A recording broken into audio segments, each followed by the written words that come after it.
Well, good afternoon, everybody, and welcome back to Automotive JT. Out here cruising around in the Jeep Gladiator, enjoying its awesomeness. And I got to thinking about a couple of comments that I've had recently, and I'm having a little bit of a problem. Hopefully it doesn't affect this video. But anyway, I've had a couple of comments on the channel recently dogging the power of the Jeep Gladiator. Now, maybe they've got some Monday built motor or engine or something, I don't know, but mine has plenty of get up and go. Now, I'm driving in the Mojave. Not a real big difference. I mean, you've got weight differences and things like that between the different models, but generally you're going to have the same power, right? And I have to say, I've always been very happy about the power, the acceleration that the Jeep Gladiator has. Every time I demand that it goes, it doesn't look back at me and ask why or tell me to wait a minute. It always does what I want. It's certainly fast enough and quick enough. You know, for me, I like to take off from the stoplights. Now, I'm not saying I floor it and I gotta be the first guy to the next stoplight, but I do want to go. When I hit the gas, I want to go. I don't want to feel like the light might turn red before I get to move, you know? Entering freeways, that's probably the biggest thing. Down here in South Texas, where I'm at, you really have to be on your game, because if you're not, you're going to have a nice big dent or worse in your awesome Gladiator. You know, the other day I was driving somewhere. I was at a four-way stop, and I pulled up first, and I was on the right. And this car beside me decided they were going to go, and they never even looked my direction because I started to go as well. I had the right of way. I mean, if you go by the old first person to stop and person on the right rule, right? They didn't even look my way until I had already started to cross the white line, you know, the crosswalk, and they were about a third of the way into the intersection. They did slow down a hair once they saw me, but they didn't stop. I couldn't believe it. I'm like, why would you pull across or into an intersection without even checking? It's a four-way stop. You have to look. I don't know. Something that happened to me the other day. But anyway, I don't have any issues. I don't know what people are talking about when they dog the Gladiator for power. They must have it in some kind of eco mode or something. I don't know. I don't know what they're doing. Maybe they need heavier shoes. Now, I mentioned a problem that I'm having. This just started recently, and I'll show you a quick little video shot right here, and then I'll tell you what I'm talking about.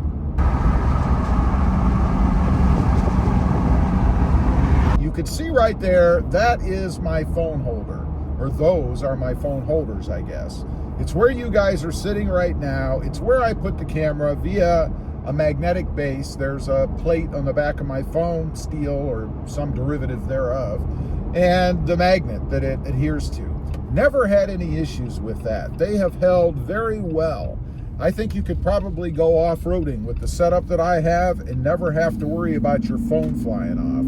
Not like a lot of those other cheapo holders that I've seen out there. And I've tried some of those before I finally got to this solution. They're no good.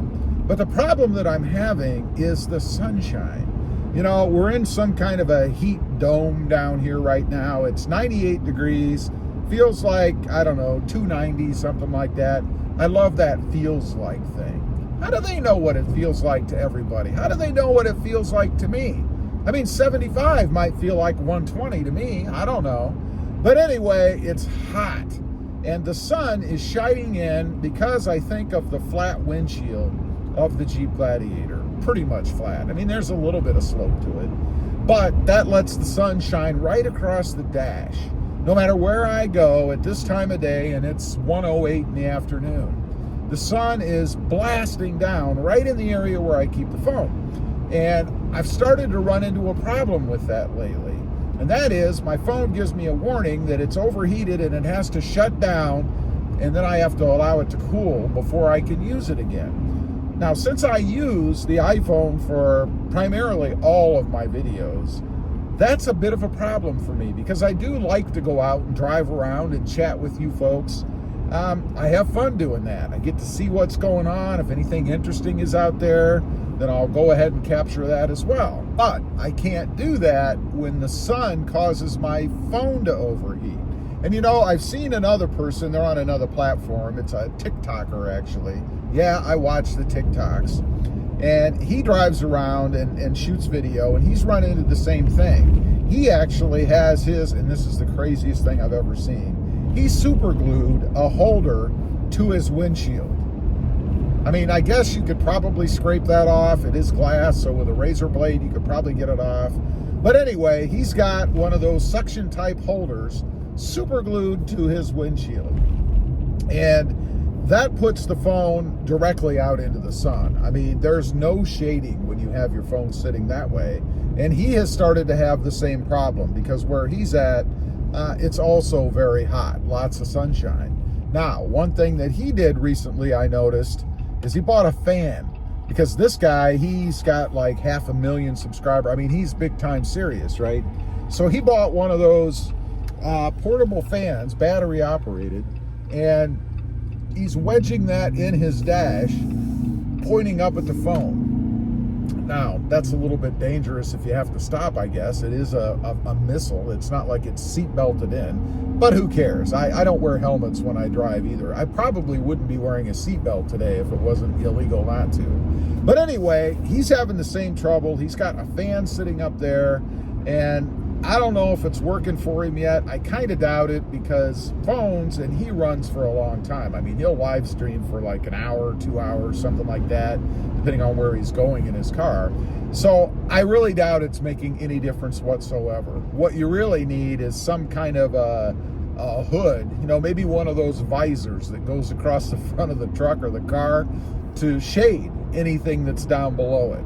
And I guess this is the reason why, because I've seen this in used cars, you'll see cracked dashes. They dry out. With the sun beating on them all the time, they degrade. And I've seen this in the past, back when I was buying junk or used cars, a lot. They always seem to be busted up, cracked up, and I think that's because once they crack, people start messing with them. They start to pull off the material and stuff. Gotta be because of that hot sun. So I'm curious, if anybody else has run into this, maybe you keep your phone on a holder like I showed you for when you're driving around, or just a place to put the phone. I find it very handy for that. I don't have to throw the phone down on the seat or stick it in one of the cup holders. There's really no good place in here to put a phone. I guess you could wedge it in between the parking brake and the console. I don't know. But what do you guys do? Are you running into this trouble? Do you find that your phone is overheating because of this hot weather? Do you carry a fan around with you? You know, like one of those little stick-like fans that they're called personal cooling devices, I think, to keep your phone cooled down? Leave a comment. Let me know. It's becoming a real problem for me. Thanks for watching. Stay safe out there. Bye.